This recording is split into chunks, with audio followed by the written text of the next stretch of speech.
বাসায় গিয়ে সবচেয়ে সুন্দর করে প্রতিদিন প্রতি সপ্তাহে দাড়িটাকে শক্ত করে কাটবেন। আগে যিনি চলে গিয়েছেন তিনি বলেছেন দেশ চালাবে মদিনা সনদে। কি সনদে? জোরে বলেন না, নাম শুনেন না বিষয়গুলো। দেশ চালাবে কি সনদে?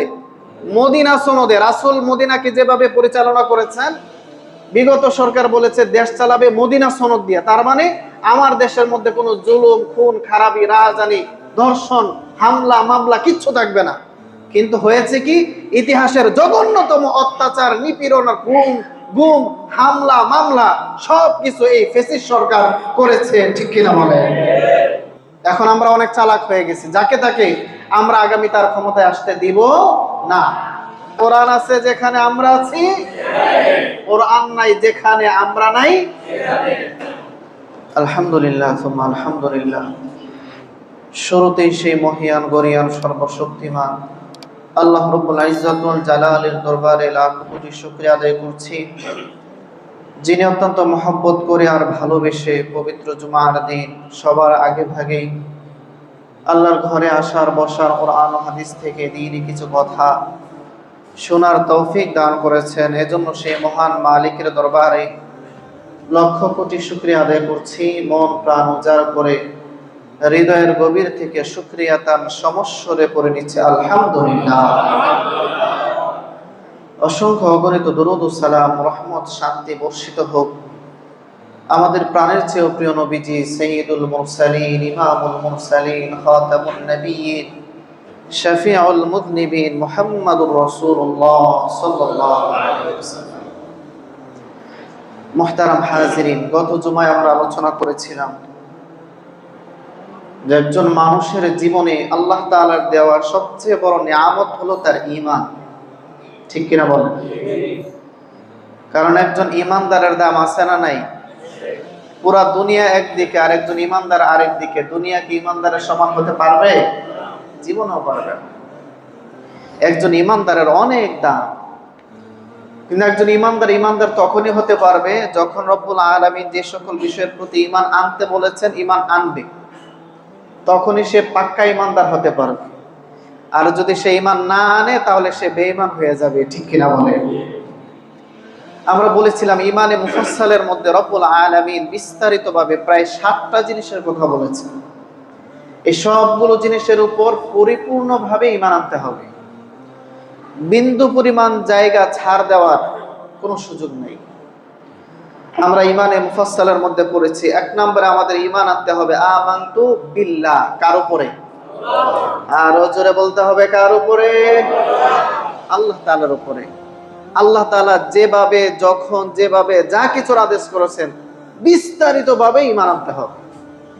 যখনই শুনবেন যে এটা আল্লাহর আদেশ, বাস আমার মাথা নিচু, এটা আমার উপর শিরোধার্য, এর সামনে আমার আর কোনো কথা থাকতে পারে না।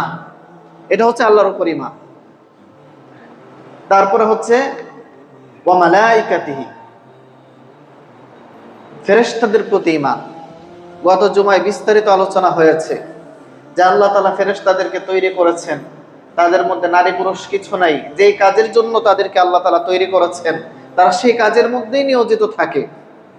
ফেরেশতাদেরকে আল্লাহ তাআলার সাথে যুক্ত করে দেওয়া, আল্লাহ তাআলার মেয়ে বলার কোনো সুযোগ নাই। বিস্তারিত আলোচনা গত জুমায় হয়েছে। ফেরেশতাদের প্রতি আমাদের বিশ্বাস রাখতে হবে যে আল্লাহ তাআলার মাখলুকাতের মধ্যে উত্তম সৃষ্টি হিসাবে এক ধরনের মাখলুক আছে যাদেরকে বলা হয় ফেরেশতা। তৃতীয় নম্বরে আমাদেরকে ঈমান আনতে হবে ওয়া কুতুবিহি, রব্বুল আলামিন মানব জাতির হেদায়েতের জন্য যত ধরনের আসমানি কিতাব এবং সহিফা নাজিল করেছেন সেগুলোর প্রতিও পরিপূর্ণ ঈমান আনতে হবে। ঠিক কিনা বলেন? আসমানি কিতাব বলতে কি শুধু কোরআনে হাকিম না, আরো আসমানি কিতাব আছে?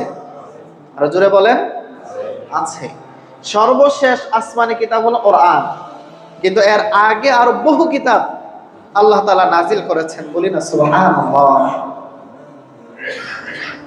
আল্লাহ রাব্বুল আলামিন এই যে আসমানি কিতাব দিয়েছেন, আমাদের সামনে কোরআন আছে। আমরা তাওরাত, জাবুর, ইনজিল এগুলো দেখি নাই। বর্তমান দুনিয়াতে যে তাওরাত, জাবুর, ইনজিলের কথা যারা বলে যে দুনিয়াতে আছে, সেগুলো অরিজিনাল তাওরাত, জাবুর, ইনজিল নয়। একমাত্র আমাদের কাছে যে কোরআন আছে কিয়ামত পর্যন্ত এই কোরআনটা হুবহু রাসূলের কাছে যেভাবে আল্লাহ তাআলা নাজিল করেছেন, কিয়ামত পর্যন্ত এই কোরআন হুবহু সেইভাবেই অবিকলভাবে পৃথিবীর মধ্যে বিদ্যমান থাকবে বলে আল্লাহু আকবার। কোরআনের মধ্যে পরিবর্তন করার সাধ্য বা ক্ষমতা পৃথিবীর কারো আছে নাকি? আর জোরে বলেন, আছে কি? নাই। কারণ এই কোরআনকে হেফাজতের দায়িত্ব যিনি নিয়েছেন তিনি কে? আর জোরে বলতে হবে কে? আল্লাহ তাআলা দায়িত্ব নিয়েছেন। কাজেই কোরআন কিয়ামত পর্যন্ত বিকৃত করার ক্ষমতা পৃথিবীর কারণে। আমার ভাইরা, যেটা বলছিলাম, আল্লাহ তাআলা আসমানি কিতাব দিয়েছেন, যুগে যুগে দিয়েছেন। আদম আলাইহিস সালাম যখন পৃথিবীতে আসলেন, ওনার এবং আমাদের আদি মাতা হাওয়া আলাইহিস সালাম, ওনাদের মাধ্যমে দুনিয়াতে যখন সন্তান আসা শুরু হলো, একের পর এক আসতেছিল। হঠাৎ করে দেখা গেল যে এই সন্তানগুলোকে আর কন্ট্রোল করা যাচ্ছে না, কারণ মানুষের ভেতরে শয়তানের বসবাস আছে না নাই? মানুষের ভেতরে শয়তান উস্কানি দেয়, কুমন্ত্রণা দেয়, গুনাহের প্রবণতা জাগায়, যার কারণে কাবিল হাবিলকে হত্যা করেছিল। ঠিক কিনা বলেন? আল্লাহ রাব্বুল আলামিন তখন আদম আলাইহিস সালামকে সহিফা দিয়েছিলেন। বর্তমানে আমরা কোরআনের যে মুসহাফ পেয়েছে এইভাবে না, সেটা ছোট্ট আকারে, ধরেন একটা পারার সমান হবে, এরকম মুসহাফ আকারে আদম আলাইহিস সালামকে দিয়েছিলেন। পরবর্তীতে নূহ আলাইহিস সালামকে দিয়েছেন, ইব্রাহিম আলাইহিস সালামকে দিয়েছেন। বিভিন্ন নবীদেরকে আল্লাহ তাআলা এরকম ভাবে মুসহাফ দিয়েছেন। আর 4 জন বড় বড় নবীকে আল্লাহ তাআলা বড় বড় কিতাব দিয়েছেন বলে সুবহানাল্লাহ। বড় বড় 4টি কিতাবের নাম আমরা সকলেই জানি: তাওরাত, জাবুর, ইনজিল এবং কোরআন। তাওরাত, জাবুর, ইনজিল এবং কোরআন, এই 4টা হলো বড় কিতাব। আর বাকি আরো 100টার মতো সহিফা আল্লাহ তাআলা নাজিল করেছেন। এই যে কোরআন, তাওরাত, জাবুর, ইনজিল, আরো 100টি সহিফা, এগুলো কি পৃথিবীর কানো বানানো কথা? আরো জোরে বলেন না। এগুলো ডাইরেক্টলি মহান রব্বুল আলামিনের জবান থেকে নিঃসরণ হওয়া কালামুল্লাহ এবং আল্লাহ তাআলার পক্ষ থেকে মানব জীবনের পূর্ণাঙ্গ সংবিধান। ঠিক কিনা বলেন? মানুষ যখনই আল্লাহ তাআলার পথ ভুলে গিয়েছে, যখনই মানুষ পরকালকে ভুলে গিয়েছে, যখনই মানুষ জান্নাতকে ভুলে গিয়েছে, জাহান্নামের স্মরণ থেকে ভুলে গিয়েছে, আল্লাহ তাআলা মানুষগুলোকে স্মরণ করিয়ে দেওয়ার জন্য, আল্লাহর পরিচয় দেওয়ার জন্য নবী রাসূল পাঠানোর সাথে সাথে তাদের উপর আল্লাহ তাআলা এই সমস্ত আসমানি কিতাবও দিয়েছেন বলে সুবহানাল্লাহ। আমার ভাইরা, এই যে আসমানি কিতাব আল্লাহ তাআলা দিয়েছেন, এই কিতাবগুলোর মধ্যে বিন্দু পরিমাণ কোনো সন্দেহ আছে নাকি? আরো যেটা বলেন, কেউ যদি সন্দেহ করে তার ঈমান থাকবে? রব্বুল আলামিন বলেন, আলিফ লাম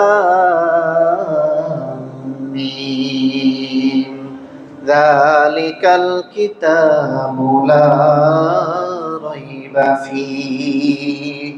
রব্বুল আলামিন বলেন, বান্দারে দেখো তোমার সামনে আল কোরআন। বলেন আল্লাহু আকবার। আল কোরআন বান্দা তোমার সামনে দিয়ে দিলাম, এই কোরআনটাকে একটু হাতে নাও, পৃষ্ঠাগুলো উল্টায় দেখো। এই কোরআনের মধ্যে যে কথাগুলো আমি রব্বুল আলামিন লিখে দিলাম, বান্দা আমি আল্লাহ রব্বুল আলামিন ঘোষণা করছি, এই কোরআনের মধ্যে বিন্দু পরিমাণ সন্দেহ নাই। সুবহানাল্লাহ। এই ঘোষণাটা কার? কোরআনে যেহেতু সন্দেহ নাই, বোঝা গেল তাওরাত, জাবুর, ইনজিল, আরো যে আসমানি সহিফা আছে সেগুলোর মধ্যে কোনো সন্দেহ নাই। ঠিক কিনা বলে? দুনিয়ার জীবনে আমরা যে সমস্ত বাংলা, ইংরেজি, অঙ্ক, আরো বিভিন্ন সাবজেক্ট পড়ি, ইতিহাস পড়ি, এগুলোর মধ্যে ভুল আছে না নাই? দেখবেন একই ইতিহাস একজনের কাছে একরকম, আরেকজনের কাছে আরেক রকম। মুক্তিযুদ্ধের সময় আমাদের যে সমস্ত ভাইরা যুদ্ধ করেছেন, মুক্তিযুদ্ধের ইতিহাস এদেশের মধ্যে বিকৃতভাবে উপস্থাপন করা হয়েছে কি হয় নাই? হয়েছে। ব্রিটিশ খেদাও আন্দোলন, আলেম ওলামা কি পরিমাণ রক্ত দিয়েছে। ভারত থেকে বাংলাদেশ পর্যন্ত একটা রুট ছিল, Sher Shah route, grand trunk route. এই রুটের এমন কোনো গাছ ছিল না যে গাছের মধ্যে আলেমকে ফাঁসিতে ঝুলানো হয় নাই। বলে আল্লাহু আকবার। এখন যদি সেই আজাদী আন্দোলনের কথা আমরা শুনি, ব্রিটিশ খেদাও আন্দোলন শুনি, তখন আলেমুল আমাদের নাম খুঁজে পাওয়া যায় না। ঠিক কিনা বলেন? অথচ ব্রিটিশ লেখক বলেছে যে আমি স্পষ্টভাবে ওই জায়গায় উপস্থিত আলেমদেরকে ধরে ধরে নিয়ে বলছে যে তোমরা ফতোয়া দাও ব্রিটিশদের বিরুদ্ধে যুদ্ধ করা হারাম, তাহলে তোমাদেরকে আজাদ করে দেব। আর যদি এই ফতোয়া না দাও তাহলে তোমাদেরকে এই যে আগুন জ্বলতেছে আগুনের মধ্যে উলঙ্গ করে নিক্ষেপ করা হবে বলে নাউজুবিল্লাহ। তৎকালীন সময়ের ভারত, পাকিস্তান, বাংলাদেশের যত আলেম ছিল এক বাক্যে বলেছে আমাদের ঈমান, আমাদের জান চলে যাবে, প্রাণ চলে যাবে, তারপরেও ব্রিটিশদের কাছে আমাদের মাথা কোনোদিন নত করব না বলে আল্লাহু আকবার। মাথা তারা নত করে নাই। ওই ব্রিটিশ লেখক বলেছে যে আমার চোখের সামনে আমি দেখেছি একজন আলেমকে ওই আগুনের মধ্যে নিক্ষেপ করতেছে আর বারবার এই প্রশ্নটা তারা করতেছে। কিন্তু বর্তমানে ব্রিটিশ খেদাও আন্দোলন, ব্রিটিশ বিরোধী আন্দোলন, 1947 সালের সেই আন্দোলনের কথা যদি আমরা শুনি, আমাদের দেশের ইতিহাসের বইগুলোতে আলেমদের অবদান নাই, ঠিক কিনা বলেন? তাহলে ইতিহাসের বিকৃতি আছে না নাই? দুনিয়ার জীবনে যত ধরনের ইলম আছে, যত জ্ঞান আছে, যত বিজ্ঞান আছে, এগুলো দিন দিন আপডেট হয়, চেঞ্জ হয়। কিন্তু আল্লাহ তাআলা 1450 বছর আগে যে কোরআন দিয়েছেন, কিয়ামত পর্যন্ত এই কোরআনের মধ্যে কোনো পরিবর্তন হবে নাকি? আরো জোরে বলেন। বিন্দু পরিমাণ পরিবর্তন হবে না। এই ঘোষণা যিনি দিয়েছেন তিনি কে? আল্লাহ বলছে, বান্দা 1450 বছর আগে না, এই কোরআন আমি লৌহে মাহফুজের মধ্যে সংরক্ষণ করেছি। আমি আল্লাহ তাআলা যেটা বলেছি কিয়ামত পর্যন্ত বিন্দু পরিমাণ চেঞ্জ হওয়ার কোনো সুযোগ নাই বলে আল্লাহু আকবার। বিজ্ঞান এসে বিভিন্ন থিওরি প্রথমে কোরআন বিরোধী তারা সাব্যস্ত করেছে। যতই দিন যাচ্ছে তারা কোরআনের সপক্ষে তারা বিভিন্ন ভাবে এখন প্রমাণ করতে পেরেছে যে কোরআনে যেটা বলেছে সেটাই সত্য। কোরআন বিরোধী ভাবে তারা যে বৈজ্ঞানিক বিভিন্ন বিষয় আবিষ্কার করেছে সেটাই মূলত ভুল প্রমাণিত হয়েছে। আমার ভাইয়েরা, সেদিকে যাচ্ছি না। মানব জীবনের চূড়ান্ত সংবিধান হিসাবে, মানব জীবনের চূড়ান্ত সমাধান হিসাবে মহাগ্রন্থ আল্লাহ তাআলা দিয়েছেন আল কোরআন, দিয়েছিলেন তাওরাত, দিয়েছিলেন জাবুর, দিয়েছিলেন ইনজিল, দিয়েছিলেন সহিফা। এগুলো স্বয়ং আল্লাহ তাআলার পক্ষ থেকে মানব জীবনের সমস্যার সমাধানের জন্য এসেছে। এগুলোর মধ্যে বিন্দু পরিমাণ কোনো সন্দেহ নাই, ঠিক কিনা বলে? এজন্য কোরআন আমাদের জীবনে আঁকড়ে ধরতে হবে, কোরআনকে ভালোবাসতে হবে, কোরআনকে পড়তে হবে। কারণ একমাত্র কোরআনের মধ্যেই কোনো ভুল নাই, বাকি সব কিছুর মধ্যে ভুল আছে, ঠিক কিনা বলেন? আমার ভাইয়েরা, সেদিকে যাচ্ছি না। আল্লাহ রাব্বুল আলামিন আমাদেরকে কোরআন দিয়েছেন। এই কোরআন আমাদেরকে কেন দিয়েছেন? কোরআন দেওয়ার কারণটা কি? কোরআনের প্রয়োজনীয়তা কি? প্রথম কথা হলো, রাসূল সাল্লাল্লাহু আলাইহি ওয়াসাল্লাম যখন দুনিয়ার মধ্যে আগমন করলেন, এর আগের যে মুহূর্তটা, ঈসা আলাইহিস সালাম দুনিয়া থেকে যাওয়ার পরে 570 বছর পর্যন্ত পৃথিবীতে কোনো আসমানি কিতাব নাই। যে কিতাব আগের নবীর ছিল ওই কিতাবটাকে তৎকালীন সময়ের যারা পাদ্রী ছিল তারা এগুলোকে বিকৃত করে ফেলছে। বিভিন্ন রাজা বাদশারা যেভাবে বলছে সেভাবে নিজেদের মতো করে লিখে ওই তাওরাতের মধ্যে, জাবুরের মধ্যে, ইনজিলের মধ্যে পরিবর্তন করেছে। কারণ বলেন তো, তাওরাত, জাবুর, ইনজিলের কোনো হাফেজ পৃথিবীর মধ্যে আছে নাকি? আরো জোরে বলেন। নাই। কাজেই যখন সেখানে পরিবর্তন করা হবে কেউ ধরতে পারবে না। আর পাদ্রী যারা আছে, দুনিয়ার সবাই তো আর পাদ্রী না, আর সবাই তো তাওরাত, জাবুর, ইনজিল পড়তে পারে না, যার কারণে পরিবর্তন হলে সেটা ধরার কেউ নাই। কিন্তু দেখেন, রব্বুল আলামিন যে কোরআন আমাদেরকে দিয়েছেন, এই কোরআনের মধ্যে একটু ভুল, একটা শব্দকে চেঞ্জ করে বাজারে ছাপানোর পরে যখনই কোন হাফেজ কোরআনের দৃষ্টিতে পড়বে, সাথে সাথেই বলবে সে এই কোরআনের মধ্যে ভুল আসরা নাই। এই শব্দটাকে সে মার্ক করবে যেটা ভুল। আমরা যে কোরআন পড়েছি এই কোরআনের মধ্যে এই শব্দটা নাই, এটাকে চেঞ্জ করা হয়েছে। সাথে সাথে সেটা ঠিক হয়ে যাবে। কারণ লক্ষ কোটি হাফেজদের মাধ্যমে আল্লাহ তাআলা এই কোরআনকে কিয়ামত পর্যন্ত অবিকল রাখবেন বলে আল্লাহু আকবার। রব্বুল আলামিন বলেন, ইন্না নাহনু নাযালনা যিকরা ওয়া ইন্না লাহু লাহাফিজুন। আল্লাহ রাব্বুল আলামিন বলেন, ইন্না নিশ্চয়, নাহনু নাযালনা যিকরা, এই কোরআন আমি আল্লাহ নাযিল করেছি, ওয়া ইন্না লাহু লাহাফিজুন। আর এই কোরআনকে আমি রব্বুল আলামিন, আমি আল্লাহ নিজেই কুদরতিভাবে সংরক্ষণ করব। সুবহানাল্লাহ। এই দায়িত্বটা আল্লাহ তাআলা নিজে নিয়েছেন। তাওরাতের, জাবুরের, ইনজিলের এই দায়িত্ব আল্লাহ তাআলা নেন নাই, কোরআনের দায়িত্ব আল্লাহ তাআলা নিজে নিয়েছেন। যার কারণে পৃথিবীতে রাসূলের জমানায় যে কোরআন ছিল, আমাদের জমানায় যে কোরআন হুবহু, কোনো চেঞ্জ নাই, কোনো পরিবর্তন নাই, কোনো বিকৃতি নাই। কারণ লক্ষ কোটি হাফেজদের মাধ্যমে এই কোরআনকে আল্লাহ তাআলা সংরক্ষণ করেছেন। এটা প্রমাণ করেছেন যে পৃথিবীর কোনো মানুষের ক্ষমতা নেই এই কোরআনকে বিকৃত করার। ঠিক কিনা বলে? আমার ভাইরা, শুধু তাই নয়, কেউ যদি চায় যে না, এই কোরআন যেভাবে আছে সেভাবেই আমি কোরআনের মতো আরেকটা কোরআন বানাবো, পৃথিবীর কারো ক্ষমতা আছে কোরআনের মতো আরেকটি কোরআন বানাবে? এটা তো দূর কি বাত। এই কোরআনের একটা সূরা, হুবহু একটা সূরা কেউ বানাতে পারবে, এই ক্ষমতা পৃথিবীর কোনো সাহিত্যিকের নাই। ঠিক কিনা বলে? সূরাও বা একটা আয়াত কোরআনের মতো কেউ বানাতে পারবে না। এই চ্যালেঞ্জ স্বয়ং আল্লাহ তাআলা নিজে ছুড়ে দিয়েছে। ওয়া ইন কুনতুম ফি রাইবিন মিম্মা নাযালনা আলা আবদিনা ফাতু বিসূরাতিন মিন মিসলি। আল্লাহ তাআলা নিজে চ্যালেঞ্জ ছুড়ে দিচ্ছেন, দুনিয়ার মানুষেরা শোনো, যারা আমার এই কোরআনকে বিশ্বাস করো না, এই কোরআনের সবচেয়ে ছোট যে সূরা, সূরা কাউসার, সবচেয়ে ছোট সূরা কোনটা? কাউসার। আল্লাহ তাআলা বলছে সবচেয়ে ছোট সূরা, এই কাউসারের মতো পারলে একটি সূরা তোমরা বানায়া দাও। পৃথিবীতে আল্লাহ তাআলা যখন কোরআন নাজিল করেছিলেন তখন থেকে এখন পর্যন্ত এই চ্যালেঞ্জ আছে, কিয়ামত পর্যন্ত চ্যালেঞ্জ থাকবে। পৃথিবীর কোনো মানুষের পক্ষে সম্ভব হবে না কোরআনের মতো একটি সূরা বানানোর। ঠিক কিনা বলে? কাজেই আমাদের কাছে এটা স্পষ্ট হয়ে গেল যে আমাদের কাছে যে কোরআন আছে, এই কোরআন হলো রবের পক্ষ থেকে প্রেরিত কোরআন। এই কোরআনের মধ্যে কোনো চেঞ্জ, পরিবর্তন হয় নাই। এই বিশ্বাস আমাদের আছে তো ইনশাআল্লাহ? আরো জোরে বলেন না ইনশাআল্লাহ। আমার ভাইয়েরা, এখন এই আসমানি কিতাবগুলো আল্লাহ তাআলা যুগে যুগে নবীদেরকে দিয়েছেন। কেন? এর প্রয়োজনীয়তা কি সেটা আল্লাহ তাআলা কোরআনের মধ্যে বর্ণনা করেছেন। কেন? কারণ তাওরাত, জাবুর, ইনজিল এগুলো তো আমরা পাই নাই, পেয়েছি? কথা বলেন না, পেয়েছি কি না? এগুলো আমরা একটাও পাই নাই।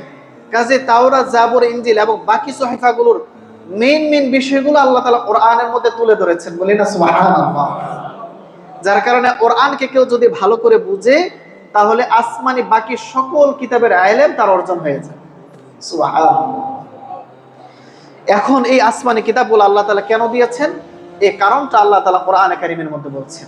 এক নাম্বার, কিতাবুন আনজালনাহু ইলাইকা লিতুখরিজান নাস মিনাজ যুলুমাতি ইলান নূর। রব্বুল আলামিন বলছেন, ও আমার বান্দারা শোনো, এই কোরআন আমি তোমাদেরকে দিলাম। কেন দিলাম? এই কোরআনের ইলম যাদের মধ্যে থাকবে না, এই কোরআন যারা পাইবে না, কোরআনকে যারা অনুসরণ করবে না, তারা জাহান্নামের দিকে চলে যাবে। তাদের জীবনটা বড় অন্ধকার হয়ে যাবে, তাদের জীবনটা বড় কষ্টের হয়ে যাবে, তাদের জীবনটা জাহান্নামী জীবন হয়ে যাবে। এই কোরআন আমি আল্লাহ রাব্বুল আলামিন দিয়েছি। এই কোরআন মানুষদেরকে জাহান্নাম থেকে বের করে জান্নাতি বানায়া দিবে। সুবহানাল্লাহ। লিতুখরিজান নাস মিনাজ যুলুমাত ইলান নূর, গুমরাহি থেকে বের করে এনে হেদায়েতের পথ দেখায়া দিবে। এই কোরআন মানুষকে জাহান্নাম থেকে বের করে জান্নাতি বানায়া দিবে। এই কোরআন মানুষকে অন্ধকারের পথ থেকে বের করে এনে আলোর পথ দেখিয়ে দিবে। বলি না সুবহানাল্লাহ। কাজে কোরআন আছে যেখানে আমরা আছি সেখানে, আরো জোরে বলতে হবে, কোরআন আছে যেখানে আমরা আছি সেখানে, কোরআন নাই যেখানে আমরা নাই সেখানে। মানবেন তো ইনশাআল্লাহ? খুব মানতে হবে। আগামীর দিনগুলো বড় ভয়াবহ। কোরআনের কথা যারা বলবে, হাদিসের কথা যারা বলবে, ন্যায় ইনসাফের কথা যারা বলবে, যারা ইসলামী আইন বাস্তবায়নের কথা যারা বলবে, তাদের সাথে আমরা আছি। ঠিক কিনা বলেন? আর যারা চাঁদাবাজি, দুর্নীতির মাধ্যমে মানুষের জীবনকে অন্ধকার বানায় দিছে, তাদের সাথে আমরা নাই। ঠিক কিনা বলেন? আমার ভাইরা, আল্লাহ তাআলা এক নাম্বার কারণ বলছেন, কোরআন আমি দিলাম অন্ধকারের পথ থেকে মানুষকে বের করে এনে এই কোরআন মানুষকে আলোকিত একটা সমাজ উপহার দিয়ে দিবে বলে সুবহানাল্লাহ। আজকাল অনেকেই বলে যে কোরআন বিরোধী আইন আমরা ক্ষমতায় গেলে করব না, বলে কি বলে না? আর জোরে বলেন না, শুনেন না আপনার এই বিষয়গুলো। আগে যিনি চলে গিয়েছেন তিনি বলেছেন দেশ চালাবে মদিনা সনদে। কি সনদে? জোরে বলেন না, নাম শুনেন না বিষয়গুলো। দেশ চালাবে কি সনদে? মদিনা সনদে। রাসূল মদিনাকে যেভাবে পরিচালনা করেছেন, বিগত সরকার বলেছে দেশ চালাবে মদিনা সনদ দিয়ে। তার মানে আমার দেশের মধ্যে কোনো জুলুম, খুন, খারাপি, রাজধানী, ধর্ষণ, হামলা, মামলা কিচ্ছু থাকবে না। কিন্তু হয়েছে কি, ইতিহাসের জঘন্যতম অত্যাচার, নিপীড়ন, গুম, হামলা, মামলা সবকিছু এই ফ্যাসিস্ট সরকার করেছে। ঠিক কিনা বলে? আলেম ওলামাদের উপর এই পরিমাণ নির্যাতন করেছে পৃথিবীর ইতিহাসে ফেরাউনের পরে, ব্রিটিশদের পরে আর কেউ করেন নাই। এখন সবগুলো বেরিয়ে আসতেছে। একজন আলেম শাইখুল হাদিস বুখারী শরীফ, যিনি সারাটা জীবন পড়িয়েছেন, উলঙ্গ করে ঝুলায়া পিটাইতে পিটাইতে অজ্ঞান করে ফেলছে। আরো জোরে বলেন নাউজুবিল্লাহ। শুধু একজন, এরকম হাজার হাজার আলেম। এজন্য মুখরোচক বিভিন্ন স্লোগান দিবে যে আমরা গেলে এই করব, সেই করব, এন করব, তেন করব। ক্ষমতায় যাওয়ার পরে দেখবেন সবার আগে ইসলামটাকে ধ্বংস করবে। ঠিক কিনা বলেন? এজন্য আমাদের ঘোষণা একটাই, যারা কোরআনের সাথে থাকবে, হাদিসের সাথে থাকবে, ন্যায় ইনসাফ ভিত্তিক মানুষের অধিকার নিশ্চিত করবে, মানুষের নিরাপত্তা নিশ্চিত করবে, যেই সরকার, তাদের সাথে আমরা আছি। ঠিক কিনা বলেন? এখন আমরা অনেক চালাক হয়ে গেছি, যাকে তাকে আমরা আগামী তার ক্ষমতায় আসতে দিব না। বিষয় ক্লিয়ার তো? আমি কি কোনো দলের পক্ষে বলতেছি, বিপক্ষে বলতেছি? আমি ব্যক্তিগতভাবে কোনো দলের পক্ষেও বলবো না, বিপক্ষেও বলবো না। কিন্তু যদি কারো ঘাড়ে গিয়ে পড়ে যায়, আমার কিছু করার নেই। আমি চাঁদাবাজির বিপক্ষে বলবো। এখন যদি আপনার নেতা চাঁদাবাজি হয়, তাহলে আমার কিছু করার আছে? জোরে বলেন।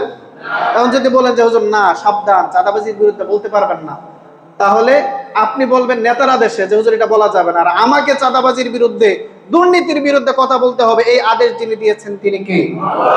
আরো জোরে বলতে হবে কে? এজন্য আল্লাহ তাআলা বলছেন, বান্দা শোনো, এই কোরআন দিলাম, কোরআনকে ভালো করে শক্ত করে আঁকড়ে ধরো, কোরআনী আইন সমাজে বাস্তবায়ন করো। তাহলে কি হবে? সমাজ থেকে খুন খারাপি, রাহাজানি, মারামারি, হানাহানি, সব ধরনের অন্যায় অবিচার দূর হয়ে ইনসাফ ভিত্তিক রাষ্ট্র অটোমেটিকলি তৈরি হয়ে যাবে বলি আল্লাহ। এক নাম্বার। দুই নাম্বার হলো, এই কোরআনের যে বিধানগুলো আছে, এগুলো আপনাদের সামনে কোনো পাবলিক তুলে ধরবে না, আলেমরা তুলে ধরবে। এগুলোকে মানতে হবে।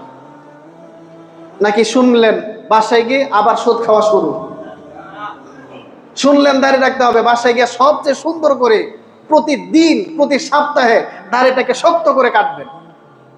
না হলে তো আবার বিবি সাহেব বলবে যে আপনি তো বুড়া হয়ে গেছে। নাকি না? প্রিয় ভাইরা আমার, ওলামায়ে কেরাম কোরআন হাদিসের আলোকে যখন যে বিধান বলে, সেটাকে সাথে সাথে মানার চেষ্টা করতে হবে। ওই দিন আমি তিরমিজি শরীফে, মুসলিম শরীফে হাদিস পড়াচ্ছিলাম, বড় অবাক হয়ে গেলাম। একটু মনোযোগ দিয়ে শুনেন। রাসূল সাল্লাল্লাহু আলাইহি ওয়াসাল্লাম বললেন, সাহাবীরা শোনো, কিছুদিনের মধ্যে মদ নিষেধ হয়ে যাবে। কিছুদিনের মধ্যে মদ কি হয়ে যাবে? নিষেধ হয়ে যাবে মনে হয়। এজন্য তোমাদের যাদের কাছে মদ আছে, কারণ তৎকালীন সময়ে মক্কায় মদ যারা ছিল সাহাবা একরাম, ওনারাও মদ খেতেন। যখন মদ হারাম হয় না, তখন রাসূল সাল্লাল্লাহু আলাইহি ওয়াসাল্লাম যখন এই ঘোষণা দিলেন, যাদের কাছে ছিল, শরাব ছিল, এগুলো তারা বিক্রি করে দিলেন। তারপরে প্রত্যেকের ঘরে বড় বড় মটকার মধ্যে মটকা ভর্তি মদ ছিল। পরের দিন ফজরের পরে রাসূল সাল্লাল্লাহু আলাইহি ওয়াসাল্লাম বললেন, শোনো, আল্লাহ রাব্বুল আলামিন সমস্ত ঈমানদারদের উপর মদ, শরাবকে আল্লাহ তাআলা হারাম করে দিয়েছেন। বলি সুবহানাল্লাহ। এই আয়াত এর সংবাদ যার কাছে যাবে, শোনার পরে মদ খেতেও পারবে না, বিক্রিও করতে পারবে না, সকল মদ রাস্তায় ফেলে দিতে হবে। বলি না আল্লাহু আকবার। এর পরের বিষয়টা দেখেন, যেটা বলার উদ্দেশ্য। সাহাবায়ে কেরাম শোনার পরে, যে সাহাবী হাদিস বর্ণনা করেন, তিনি বলেন, আমি দেখলাম যে মক্কার অলিতে গলিতে বিশাল বিশাল আকারের মটকার এই যে শরাবগুলো সাহাবায়ে কেরাম ঢেলে ফেলে দিয়েছিলেন, মটকাগুলো ভেঙে ফেলেছিলেন। ওই যে নালা ছিল, নালা দিয়ে এরকম ভাবে শরাবের নহর প্রবাহিত হইতেছিল বলি আল্লাহ। সাহাবে কেরাম শুনেছেন, সাথে সাথে মানা শুরু। কিন্তু আমরা সুদ হারাম, ঘুষ হারাম এটা জানে না এরকম মুসলমান বাংলার জমিনে কেউ আছে নাকি? কিন্তু এরপরে সুদখোর সমাজে আছে না নাই? ঘুষখোর সমাজে আছে না নাই? জিনাকারী সমাজে আছে না নাই? ইসলামের আইন শুনলে চুলকানি শুরু হয়, আছে না নাই? আমার ভাইরা, আল্লাহ তাআলা বলছেন ফাইম্মা ইয়াতিয়ান্নাকুম মিন্নি হুদান ফামান তাবিআ হুদায়া। হুদায়া, আল্লাহ তাআলা বলছেন শোনো, যখন তোমাদের কাছে কোন নবী রাসূল হেদায়েতের কথা নিয়ে আসবে, পরকালের কথা নিয়ে আসবে, যখন শুনবা, শোনার পরে ফামান তাবিআ হুদায়া, ওই হেদায়েতের পথটাকে যারা আঁকড়ে ধরবা, শুনো তোমাদের জন্য আমি আল্লাহ তাআলার পক্ষ থেকে সুসংবাদ, ফালা খাউফুন আলাইহিম ওয়ালা হুম ইয়াহজানুন।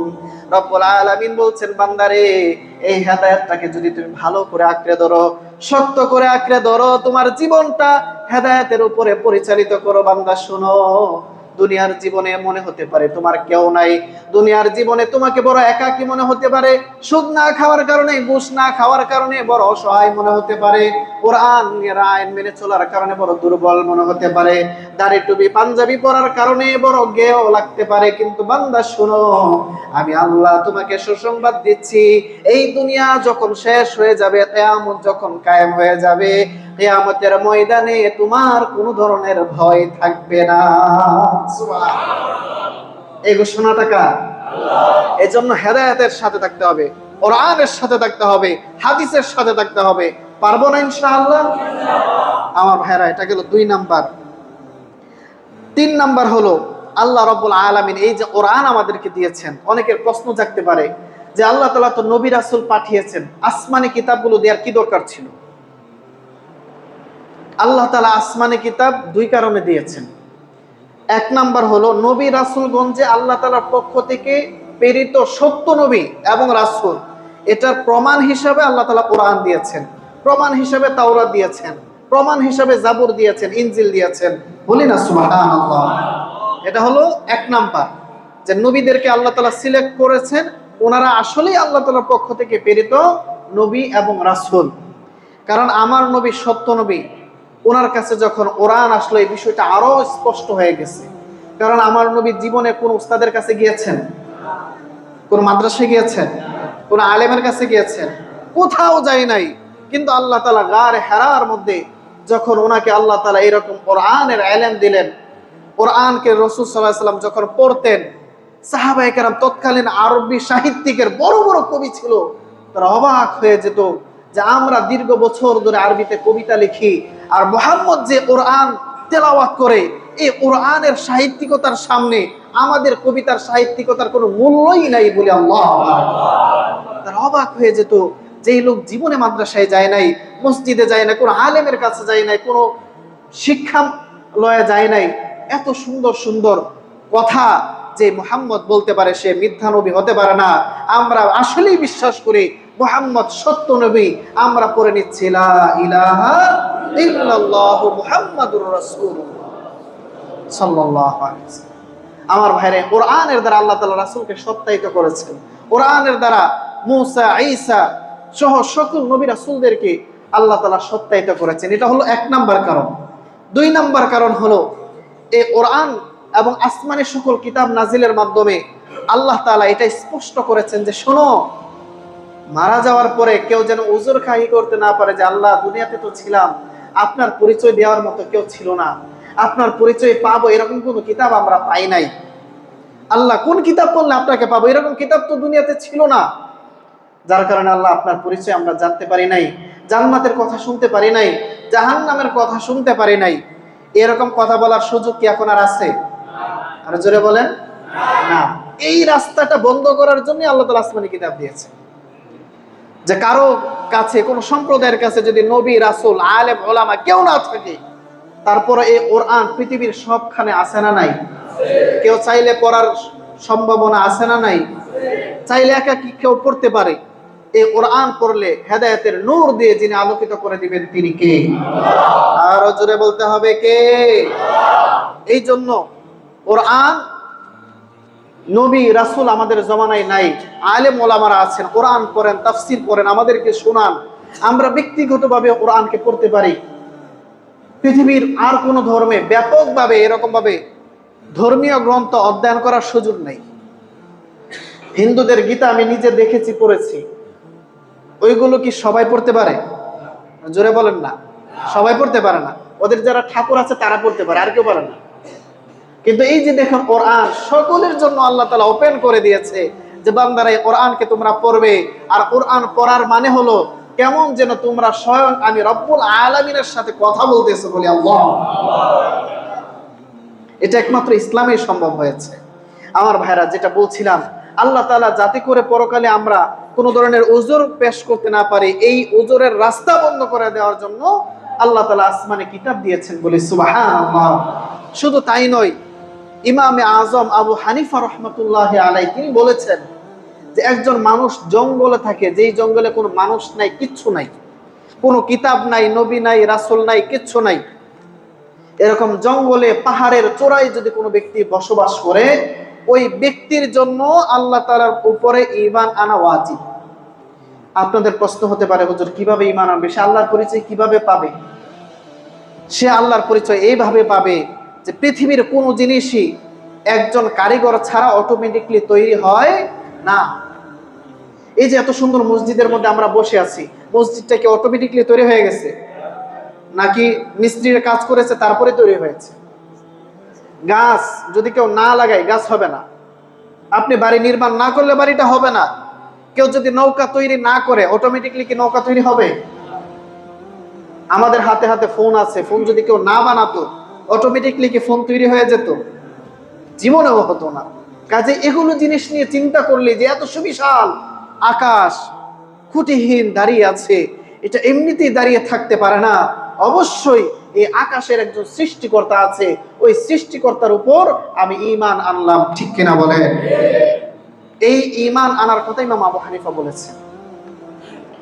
ওনার জমানায় তৎকালীন সময়ের বড় বড় এরকম ভাবে পণ্ডিত ছিল। পণ্ডিত, বিভিন্ন সমাজে পণ্ডিত থাকে না?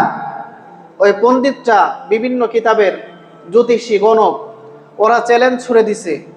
ওরা বলতেছে যে আসমান জমিন এগুলো অটোমেটিকলি তৈরি হয়েছে। পৃথিবীতে রব বলতে, আল্লাহ বলতে কেউ নাই। ওপেন চ্যালেঞ্জ দিয়েছে ইমাম আবু হানিফাকে। যেহেতু উনি সবচেয়ে বড় আলেম, ওনার সাথে আমরা ডিবেট করব। উনি আমাদেরকে প্রমাণ করতে হবে যে পৃথিবীতে একজন সৃষ্টিকর্তা আছে। যদি প্রমাণ করতে না পারে তাহলে সে আমাদের এই নাস্তিকতার ধর্মে আসতে হবে, তাকেও বিশ্বাস করতে হবে যে আল্লাহ বলতে কেউ নাই। বলি নাউজুবিল্লাহ। বিশাল আকারের এরকম ভাবে ময়দান তৈরি করা হলো, হাজার হাজার মানুষ উপস্থিত, সব পণ্ডিতরা সেখানে আসন গেড়ে বসে আছে। ইমামে আজম আবু হানিফা রহমতুল্লাহি আলাইহির আসনটা খালি। সময়, নির্ধারিত সময় চলে গিয়েছে, 1 ঘন্টা ওভার। এরপরে উনি আসে না। প্রায় 2-3 ঘন্টা পরে উনি আসলেন। আসার পরে পাদ্রীর প্রথম প্রশ্ন, আপনি এত দেরি করে কেন আসলেন? আপনার সময়ের ডিসিপ্লিনই ঠিক নাই, আপনার কাছ থেকে আবার ধর্মের কথা কি শুনবো? উনি বললেন, আমার শুধু একটা উত্তর আছে, তারপরে আপনারা যা বলার বলবেন। উনি বললেন, নদীর ওই পারে আমার বাড়ি, নদীর ওই পার থেকে এই পারে আসতে হলে নৌকার প্রয়োজন হয়। আমি দেখলাম যে গাছের যেই সুন্দর সুন্দর গাছ আছে অটোমেটিকলি তার ছালগুলো আলাদা হয়ে গেছে, গাছগুলো কাটা হয়ে গেছে, অটোমেটিকলি একটা নৌকা তৈরি হয়েছে। ওই নৌকা আমার সামনে এসেছে, ওই নৌকার উপর উঠেছি, ওই নৌকা দিয়ে পার হইতে হইতে, নৌকা তৈরি হইতে হইতে 3 ঘন্টা লাগা গেছে। এজন্য আমার 3 ঘন্টা দেরি হয়েছে। পাদ্রী যারা ছিল, পণ্ডিত যারা ছিল, তারা বলল, এটা আপনি কি কথা বলেন? নৌকা কি আবার অটোমেটিকলি তৈরি হইতে পারে নাকি? গাছ কি অটোমেটিকলি আলাদা হইতে পারে নাকি? নৌকার ডিজাইন কি অটোমেটিকলি তৈরি হইতে পারে নাকি? ইমামে আজম বললেন, শোনো, পৃথিবীর সকল পণ্ডিতদেরকে আমি চ্যালেঞ্জ করে দিলাম, সামান্য একটা নৌকা যদি অটোমেটিকলি তৈরি হইতে না পারে, গাছগুলো যদি অটোমেটিকলি আলাদা হইতে না পারে, এই 7 আসমান 7 জমিন অটোমেটিকলি তৈরি হয় নাই, বরং অবশ্যই এর সৃষ্টিকর্তা হিসাবে আমার রব আল্লাহ তাআলা আছেন। ঠিক কিনা বলেন? আমার ভাইরা সবাই লাজবাব হয়ে গেছে, আর ওনার হাতে হাত রেখে পড়ে নিয়েছে, লা ইলাহা ইল্লাল্লাহু মুহাম্মাদুর রাসূলুল্লাহ সাল্লাল্লাহু আলাইহি ওয়াসাল্লাম। তো আমার ভাইরা, এই জন্য ঈমানের উপর আপনার বিশ্বাস রাখতেই হবে, আল্লাহর প্রতি বিশ্বাস রাখতেই হবে। কোন আলেম যদি আপনাকে কালিমার দাওয়াত নাও দেয়, তারপরও বিশ্বাস রাখতে হবে। কিন্তু আমাদের কাছে কোরআন আছে না নাই? আলেম ওলামা আছে না নাই? ওনাদের দাওয়াত আমাদের কান পর্যন্ত আসে কি আসে না? নিয়মিত আসতেছে, নিয়মিত আলোচনা করতেছি। এই জন্য আমার ভাইরা, আপত্তির রাস্তা বন্ধ। যখন যে বিষয় নিয়ে আলোচনা করি সেটাকে শুনতে হবে, মানার চেষ্টা করতে হবে। রাজি আছেন তো ইনশাআল্লাহ? তারপরে যত আসমানি কিতাব আছে, সব আসমানি কিতাবগুলোকে সত্যায়ন করতে হবে। এরকম না যে তাওরাত জাবর ইনজিল দুনিয়াতে নাই, এর মানে এই নয় যে দুনিয়াতে কখনোই তাওরাত জাবর ইনজিল ছিল না। এরকম মনে করবেন নাকি? নাকি এক সময় দুনিয়াতে তাওরাত জাবর ইনজিল ছিল? ছিল। এর প্রমাণ কোরআনের মধ্যে এসেছে। রব্বুল আলামিন বলেন, আলিফ লাম মিম, আল্লাহু লা ইলাহা ইল্লা হুয়াল হাইয়ুল কাইয়্যুম, নাযালা আলাইকাল কিতাবা বিল হক মুসাদ্দিকাল লিমা বাইনা ইয়াদাইহি ওয়া আনজালাত তাওরাতা ওয়াল ইনজিল।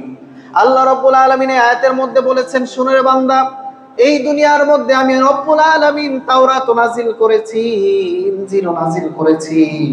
ওয়া আতাইনা দাউদ যাবুরা, আর জাবুর আমি দাউদ আলাইহিস সালামকে দিয়েছিলাম। সুবহানাল্লাহ। শুধু তাই নয়, ওয়া ইন্না হাদা লাফিস সুহুফিল উলা সুহুফি ইব্রাহিম ওয়া মূসা। শুধু তাই নয়, আসমানি কিতাব আমি রব্বুল আলামিন দিয়েছি এরকমটা নয়, বরং বাকি নবীদেরকে আমি আল্লাহ রব্বুল আলামিন সহিফাও দিয়েছি। সুবহানাল্লাহ। এইজন্য তাওরাত জাবুর ইনজিল আসমানে আরো যে সমস্ত সহিফা ছিল, এগুলোর অস্তিত্ব পৃথিবীর মধ্যে এক সময় ছিল। এই বিশ্বাস আমাদের আছে না নাই? আরো জোরে বলতে হবে, আছে না নাই? কিন্তু যখন এই কোরআন আমাদের কাছে চলে এসেছে, কোরআন আসার পরে তাওরাত জাবুর ইনজিল যত সহিফা আছে সবগুলো মানসুখ হয়ে গেছে, সবগুলো রহিত হয়ে গেছে, সবগুলোর হুকুম আহকাম বাতিল হয়ে গেছে। এই ঘোষণা কার? আরো জোরে বলতে হবে, কার? এখন যদি কেউ বাইবেল আইনে আপনার হাতে ধরায়া দেয়, জাবুর ইনজিলের কথা বলে কোন কিতাব আপনার হাতে ধরায়া দেয়, আর বলে তোমাদের হাতে যে কোরআন এটা আল্লাহর পক্ষ থেকে, এই বাইবেলও আল্লাহর পক্ষ থেকে, বাইবেল পড়ো, পড়বেন আপনারা? জোরে বলেন। গত কিছুদিন আগে এক ভিডিওতে দেখলাম, ফ্রিতে এই বাইতুল মুকাররমের দিকে বাইবেল বিক্রি করতেছে, দিচ্ছে, বলতেছে এটা পড়বেন, আরো লাগলে আরো দেব, কোনো টাকা লাগবে না। যদি পরে মনে হয় এটা সত্য, তাহলে এটাকেও কোরআনের সাথে সাথে মানবেন। দেখেন, এই যে আলোচনাগুলো আপনাদেরকে বলা কেন দরকার? আপনারা মনে করবেন যে এটা তো বাইবেল, আসমানি কিতাব, তারাও তো আল্লাহর পক্ষ থেকে এসেছে, এই কিতাবগুলো পরীক্ষিত, দেখি কি আছে। আপনি পড়বেন, ভেতরে ভুল ভ্রান্তিতে ভরা, আমার নবীর প্রোপাগান্ডা করা, আমার নবীর ব্যাপারে মিথ্যাচার করা আছে। সেগুলো পড়ার পরে যদি বিন্দু পরিমাণ বিশ্বাস করেন, আপনি বেঈমান হয়ে যাবেন, বলি নাউজুবিল্লাহ। এজন্য আমার ভাইরা, যেটা বলছিলাম, যখন কোরআন আমাদের কাছে চলে এসেছে, আর কোন কিতাবের আমাদের দরকার আছে কি? না। কোরআন পেয়েছি, আমরা ধন্য। এই কোরআনের দ্বারা আল্লাহ তাআলা আমাদেরকে সম্মানিত করেছেন, বলি না সুবহানাল্লাহ। আমার ভাইরা, চতুর্থ নম্বরে যে বিষয়টা নিয়ে আলোচনা করব, এই কোরআনকে আমাদের জীবনের ফয়সালাকারী মানতে হবে। কি কারী? আরো জোরে বলেন। ফয়সালা বুঝেন আপনারা? মীমাংসাকারী। কি কারী? মীমাংসাকারী। ফয়সালা করবে কোরআন। কোনো ঝগড়া বেঁধে গেলে, কোনো অন্যায় হলে ওই অন্যায়ের বিচার করবে এই কোরআন। এখন অন্যায় হয়ে গেলে গ্রাম্য সালিশ বসলে সবার আগে যিনি বিচারকের আসনটা গ্রহণ করে সেটা হলো চেয়ারম্যান। ঠিক কিনা বলেন? চেয়ারম্যানের কোরআনের কোনো ইলম আছে? আর জোরে বলেন না, আছে নাকি? মেম্বারের কোরআনের কোনো ইলম আছে নাকি? সে যদি কোনো ফয়সালা দেয়, সেটা কোরআন অনুযায়ী হবে না কোরআন বিরোধী হবে? কোরআন বিরোধী হবে। চেয়ারম্যানের হাতে যদি একটা নোট একটা ধরায় দিতে পারেন, বান্ডেল, সে আপনার পক্ষে ফয়সালা দিয়ে দিবে। এরকম বান্ডেল খাওয়া চেয়ারম্যান মেম্বার সমাজে আছে না নাই? কিন্তু আল্লাহ তাআলা বলছেন, বান্দা যখনই ফয়সালা করতে হবে, যখনই মীমাংসা করতে হবে, যখনই বিবাদ লেগে যাবে, এগুলোর ফয়সালা করতে হবে একমাত্র কোরআন দিয়ে। ঠিক কিনা বলেন? কারণ রব্বুল আলামিন বলেন, কোরআন পাওয়ার পরে কোরআনকে পাশ কাটায়া কেউ যদি কোনো জিনিসের ফয়সালা করতে যায়, মীমাংসা করতে যায়, রব্বুল আলামিন বলেন, ওয়ামান লাম ইয়াহকুম বিমা আনজালাল্লাহু ফাউলাইকা হুমুল কাফিরুন। কোরআন সামনে থাকা অবস্থায় যারা কোরআনকে বাদ দিয়ে নিজেদের মন মতো করে ফয়সালা করবে, রব্বুল আলামিন বলেন ওই ব্যক্তিটা কাফির হয়ে যাবে। এই আয়াতে বলেছেন কাফের, আরেক আয়াতে বলছেন জালেম, আরেক আয়াতে বলছেন ফাসিক। এজন্য ফয়সালা করার জন্য আলেম ওলামাদের দরকার আছে না নাই? যখনই কোনো বিষয়ের মীমাংসা করবেন, মেম্বার রাখেন, চেয়ারম্যান রাখেন, কিন্তু আলেমকে রাখবেন, তাহলে ভুল ফয়সালার, তারপরে নোট খাওয়ার ফয়সালার শিকার আপনি কোনোদিন হবেন না। ঠিক কিনা বলেন? কিন্তু আমাদের সমাজ থেকে এই ফয়সালাগুলোর মধ্যে, বৈঠকগুলো থেকে আলেম ওলামাদেরকে, ইমাম খতিবদেরকে বহু আগেই সরায় দেওয়া হয়েছে। ঠিক কিনা বলেন? এমনকি খতিবদেরকে, ইমামদেরকে, আলেমদেরকে আপনারা ডাক দেন না। 14 গ্রামের সালিশ বসে, 22 গ্রামের সালিশ বসে, সব গ্রামের মেম্বার চেয়ারম্যান। ওই 22 গ্রামের মধ্যে যে সবচেয়ে বড় মুফতি সাহেব আছেন, সবচেয়ে বড় আলেম আছেন, ওনার কোনো খবর নাই। এটা হচ্ছে আমাদের দোষ। তাদেরকে আমি দোষ দিচ্ছি না, এটা হচ্ছে আমাদের দোষ। কারণ আমরাই তাদেরকে বিচারকের আসনে বসিয়েছি। অথচ আল্লাহ তাআলা বলছেন, বিচারকের আসনে বসাবা কাদের? যারা কোরআন অনুযায়ী ফয়সালা করে। ঠিক কিনা বলেন? আমার ভাইরা, এই কোরআন আল্লাহ তাআলা দিয়েছেন ফয়সালাকারী হিসাবে। তারপরে সর্বশেষ যে বিষয়, সেটা হলো এই কোরআন আল্লাহ তাআলা আমাদেরকে দিয়েছেন, কোরআনের উপরে ঈমান আনতে হবে পরিপূর্ণভাবে। দেখেন, যেই সমস্ত কিতাবের শুধু নাম আমাদের কাছে এসেছে, তাওরাত, জাবুর, ইনজিলের নাম আমরা জানি। এই তাওরাত এসেছিল মুসা আলাইহিস সালামের উপরে, জাবুর দাউদ আলাইহিস সালামের উপরে, ইনজিল ঈসা আলাইহিস সালামের উপরে। এটা আমরা জানলাম, এটাকে মানলাম, বাস এতটুকুই শেষ। কিন্তু এই কোরআন আমরা জেনেছি, কোরআন আমাদের কাছে আছে, কোরআন আমরা জানি কার উপর নাজিল হয়েছে, আমরা কোরআনের বিধান জানি, এগুলো মানার দরকার আছে না নাই? পৃথিবীর মধ্যে 3 ধরনের মানুষ আছে। এক ধরনের মানুষ হলো যারা পরিপূর্ণভাবে কোরআনের উপর, আসমানি কিতাবের উপর বিশ্বাস করে, সব কিতাবের উপর বিশ্বাস করে, তাদেরকে বলা হয় মুসলমান, মুমিন। ঠিক কিনা বলেন? আরেক ধরনের মানুষ, 2 নাম্বার, এই ধরনের মানুষগুলো তারা কিছু কিতাবের উপর বিশ্বাস করে, কিছু কিতাবের উপর বিশ্বাস করে না। যেমন যারা খ্রিস্টান আছে, তারা ইনজিলের উপর বিশ্বাস করে, তাওরাত, জাবুর এগুলোকে অস্বীকার করে, কোরআনকে অস্বীকার করে। আবার যারা ইহুদি আছে, তারা তাওরাতকে বিশ্বাস করে, বাকিগুলোকে অস্বীকার করে। আল্লাহ তাআলা কোরআনে বলছেন, শোনো, আফাতুমিনুনা বিবাদিল কিতাব ওয়া তাকফুরুনা বিবাদ, যে তুমি কিছু কিতাবকে মানো আর কিছুকে ছেড়ে দাও, এরকমটা করো, সাবধান। এরকমটা যদি করো তাহলে তুমি মুসলমান থাকবে না, ঈমান থাকবে না, তুমি বেঈমান আর কাফের হয়ে যাবে। ঠিক কিনা বলেন? আমার ভাইরা, পরিপূর্ণভাবে ঈমান আনতে হবে। আর 3 নাম্বার যে দল, তারা তো কোনো কিতাবেই বিশ্বাস করে না, এরা হলো নাস্তিক। এরা কি? আমাদের সমাজে নাস্তিক আছে না নাই? সাবধান থাকবেন। আপনার ছেলে, আপনার মেয়ে কখন যে নাস্তিকদের খপ্পরে পড়ে গেছে আপনি কল্পনাও করতে পারবেন। আমার এক ছাত্র আছে মিরপুরের, ও সায়েন্স নিয়ে লেখাপড়া করতেছে, এখন ভালো অবস্থানে আছে। ও আমাকে বলতো প্রায় সময় যে, হুজুর, পরকালে যে আবার আমরা পুনরায় জীবিত হব, এটার কোনো প্রমাণ আছে আপনার কাছে? নাউজুবিল্লাহ বলবেন না?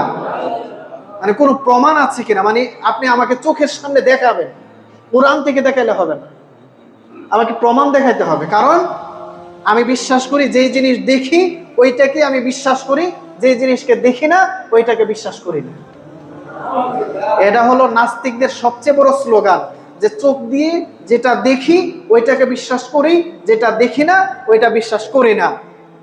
চিৎকার করে বলি নাউজুবিল্লাহ। অথচ ঈমানের মূল ফাউন্ডেশনই হলো যে জিনিসগুলোকে দেখি নাই ওই জিনিসের উপর বিশ্বাস করা। ঠিক কিনা বলেন? মরার পরে যখন ফেরেশতাদের মুগুরের পিটা যখন শরীরের উপর পড়বে তখন বেঈমান কাফের গুলো বলবে যে আল্লাহ আল্লাহ আল্লাহ আল্লাহ, ঠিক কিনা বলে? তখন আল্লাহকে ডাকে কোনো লাভ আছে না। ঈমান মানেই হলো না দেখে বিশ্বাস করা। আমার ভাইরা, সর্বশেষ কথা আপনাদেরকে এটাই, যে ঈমান মানেই হলো না দেখে বিশ্বাস। জান্নাত আমরা দেখি নাই, জাহান্নামও দেখি নাই, রাসূলকে আমরা দেখি নাই, আল্লাহ তাআলাকে দেখি নাই, কিন্তু আমরা এগুলোর প্রতি শতভাগ বিশ্বাস করি, ঠিক কিনা বলেন?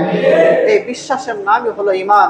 কাজেই আপনার ছেলেকে, আপনার মেয়েকে, আপনার নাতিপুতি যারা আছে তাদেরকে ঈমানের গল্প শোনাবেন, রাসূলের গল্প শোনাবেন, সাহাবীদের ঈমান দীপ্ত কাহিনীগুলো শোনাবেন, তাহলে তারা কোনোদিন বেঈমান, নাস্তিক, মুরতাদ হবে না, ঠিক কিনা বলেন? আর না হলে শুধুমাত্রই যদি কলেজে ছেড়ে দেন, তাহলে দেখবেন এক সময় ও এসা এই সমস্ত উল্টাপাল্টা প্রশ্ন আপনাদেরকে করবে। আমার ভাইরা, এজন্য মহাগ্রন্থ আল কোরআন রব্বুল আলামিন আমাদেরকে দিয়েছেন। এটা আমাদের বড় সৌভাগ্য যে কোরআন আল্লাহ তাআলা আমাদেরকে দিয়েছেন। কোরআনকে পড়বেন, কোরআনকে মানার চেষ্টা করবেন, জানার চেষ্টা করবেন, কোরআনকে শোনার চেষ্টা করবেন।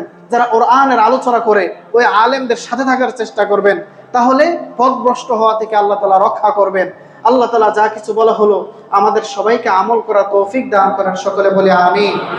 আরো জোরে বলে আমিন। তাহলে 1 নাম্বার ছিল আল্লাহ তাআলার প্রতি ঈমান আনতে হবে, 2 নাম্বার ছিল ফেরেশতাদের প্রতি ঈমান আনতে হবে, 3 নাম্বার হলো কিতাব সমূহের প্রতি ঈমান আনতে হবে। বাকি বিষয়গুলো আগামীতে আলোচনা হবে। আল্লাহ তাআলা আমাদেরকে আমল করার তৌফিক দান করেন। সকলে বলে আমিন। ওয়া আখিরু দাওয়ানা আলহামদুলিল্লাহি রাব্বিল আলামিন।